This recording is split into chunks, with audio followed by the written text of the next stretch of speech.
Next customer 4 लिखा हुआ है, Ajmal invested some amount in a business. Ajmal ने कोई बिज़नेस स्टार्ट किया, उस पर कुछ इन्वेस्टमेंट की थी।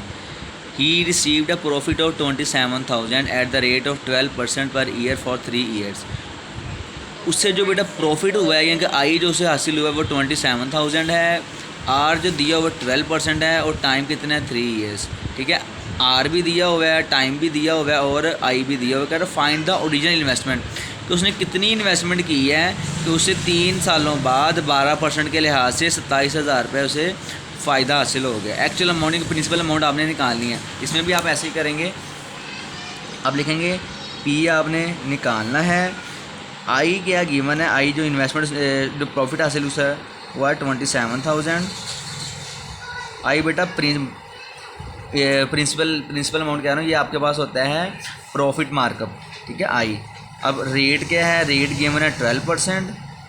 ठीक है, उसके अलावा जो टाइम है आपके पास है 3 ईयर्स। ठीक है, आपको पता है कि आई इज इक्वल टू, तो लिख दिया करें साथ, we know that I is equal to P multiply by R multiply by T, ये होता है। ठीक है, आई आपके पास कितना है 27,000, पी आपने निकालना है, आर कितना है, आर आपके पास है 12% और टाइम कितना है 3 का आ जाएगा।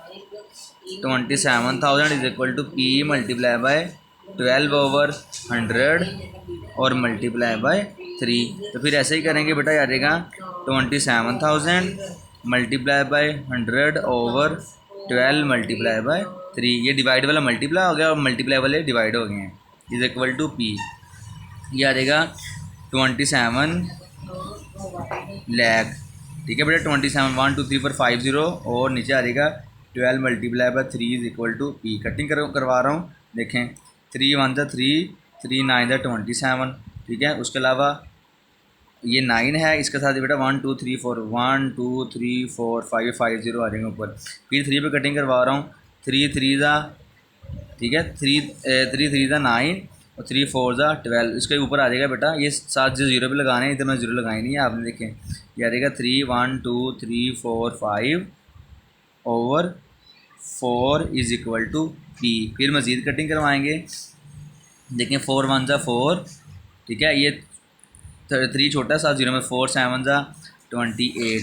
फिर इधर से बेटा 2 बचेगा 0 के साथ तो 20 हो जाएगा, 4 5 ज़ा 20, तो ये वाले 0 ऊपर चलेंगे 1 2 3, फिर आपके पास आ जाएगा 75,000। ठीक है, आपने वो कह रहा है कि उसने 75,000 जो उसने ओरिजिनल इन्वेस्टमेंट की थी, इसलिए उसे 27,000 रुपये बेटा 3 साल के बाद बचा है। ठीक है, तो ये आपका आंसर आ जाएगा।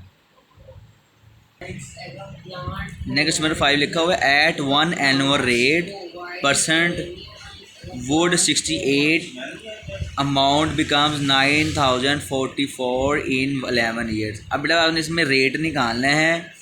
ठीक है, जो दिया हुआ है 68, or 68 amount becomes 944 in 11 years.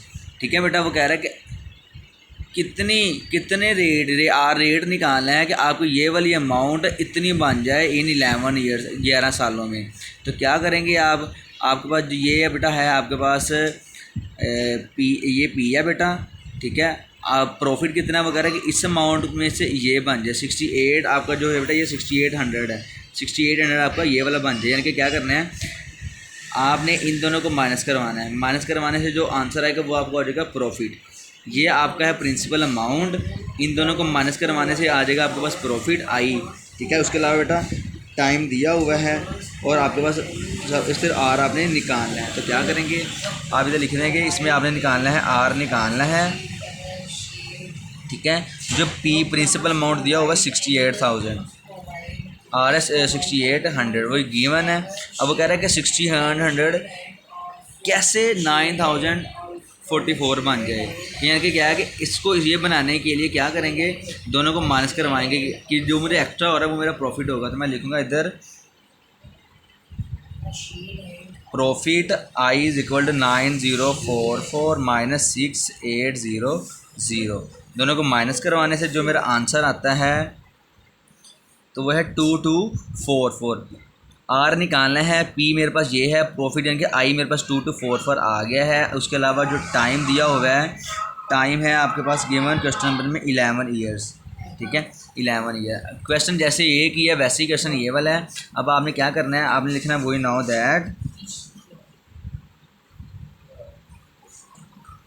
That हमें क्या पता है, हमें पता है कि I is equal to P multiply by R multiply by T, ठीक है। अब इसमें आपने आर निकालना है बेटा। आर का मतलब आर रेट आपका परसेंटेज में होता है। आपने पहले क्वेश्चन सोल्व कर लेना है, जब आंसर आ जाएगा फिर आपने उसको परसेंटेज में कन्वर्ट करने के लिए आपने उसे 100 से मल्टीप्लाई करवाना है, ठीक है। तो आई आपके पास है 2 to 4 is equal to P आपके पास इसमें दिया हुआ है 6800, ठीक है बेटा। ये एक्चुअल अमाउंट थी उसने दिया कि ये कैसे इतना बन जाए, इसका मतलब आपने ये वाली अमाउंट इन्वेस्ट की है, ये जब यस यहाँ तक बनेगा इसका मतलब क्या है, जो एक्स्ट्रा ऊपर मेरे पास पैसे हैं वो मेरा प्रॉफिट था, इसका मतलब ये प्रॉफिट मेरे पास ये वाला है, ठीक है। आर मैंने निकालना है और टाइम मेरा है 11 ईयर्स। तो ये आ जाएगा मेरे पास 2244 डिवाइड बाय 6800 मल्टीप्लाई और divide by 11 is equal to R, ठीक है। अब कटिंग करवाएंगे, देखें 11 टू ज़ा 22, फिर 4 छोटा है तो ये मिलाएंगे तो इधर आ जाएगा 0, 11 4 ज़ा, ठीक है 11 4 ज़ा 44, ठीक है। तो मेरा आ जाएगा 204 over 6800 is equal to R. अब दोनों को डिवाइड करवाएं, तो डिवाइड करवाने से जो मेरा आंसर आ रहा है दोनों को, वो आ रहा है 0.03 इज इक्वल टू आर। अब मेरा आर ये वाला आया, मैंने बोला था कि आपका रेट हमेशा परसेंटेज में होता है। जब मैंने इसे परसेंटेज में कन्वर्ट करना है तो मैं क्या करूँगा 0.03 multiply by 100 is equal to R. जब 100 से मल्टीप्लाई करेंगे, ठीक है, इधर 0.03 मल्टीप्लाई 100 साथ लिख देते हैं परसेंट, तो ये आ जाएगा 3% इज इक्वल टू आर। तो ये आपका आर आ जाएगा आंसर, ठीक है बेटा। करने का तरीका सब कुछ वही है जैसे हमने पहले किया है, सिर्फ इसमें क्या है, इसमें आपने आर निकालना था और लास्ट पे आंसर जो आता है उसको आपने 100 से मल्टीप्लाई करवाना है, तो ये आपके पास आंसर आ जाएगा। नेक्स्ट इस बार लिखा हुआ है एट 1 एनुअल रेट, किस रेट पे of profit would a sum of 5800 will increase to that in 3 years time. अब वो कह रहा है कि किस रेट पे कि मेरा 5800 जो है वो इंक्रीज़ होके 7100 बेटा 7105 7105 बन जाए इन 3 ईयर्स 3 सालों में, ठीक है बेटा। ये जो मेरा एक्चुअल अमाउंट थी 5800, वो कह रहा है कि इस पे कितना रेट यानी कितनी शरह लगाएं कि मेरा 3 सालों बाद ये वाली अमाउंट ये बन जाए। यानी कि मेरे पास ये अगर प्रिंसिपल अमाउंट है और इसको अगर मैं दोनों को माइनस करवाऊँ तो दोनों जो मेरा आंसर आएगा वो मेरा प्रॉफिट होगा। इससे बेटा ऊपर जितने पैसे वो सारे मुझे प्रॉफिट मिल रहा है ना, तो मैं प्रॉफिट निकाल लूँगा पहले, ठीक है। और मेरे पास टी भी आ रही है, फिर मैं फॉर्मूला लगा दूँगा। मैंने क्या निकालना है इसमें बेटा, मैंने ऐसे ही आर लगाना है, आर मैंने निकालना है। प्रिंसिपल अमाउंट जो मुझे दी हुई है क्वेश्चन में वह 5800, ठीक है। उसके अलावा आई मीन प्रॉफिट मेरे पास आ जाएगा 7105 माइनस 5800। बेटा दोनों को माइनस करवाएंगे, माइनस करवाने से क्या आंसर आएगा देखें ज़रा, आ जाएगा 1305, ये आपका आ जाएगा आर। और जो टाइम है, टाइम आपके पास गिवन है 3 ईयर्स, ठीक है, ये टाइम आपको 3 ईयर गिवन है। अब आपने यही यूज़ करनी है चीज़ें, लिखोगे वी नो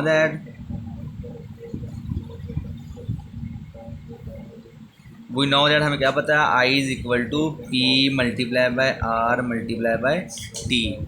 सोल्व करेंगे, आई मेरे पास है 1305 इज़ इक्वल टू पी 5800 है, आर मैंने निकालना है, मल्टीप्लाई बाय टाइम कितना है 3 ईयर्स, ठीक है।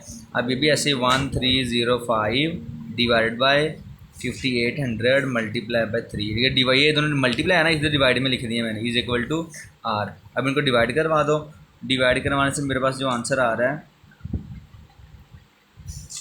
1305 डिवाइडेड बाय,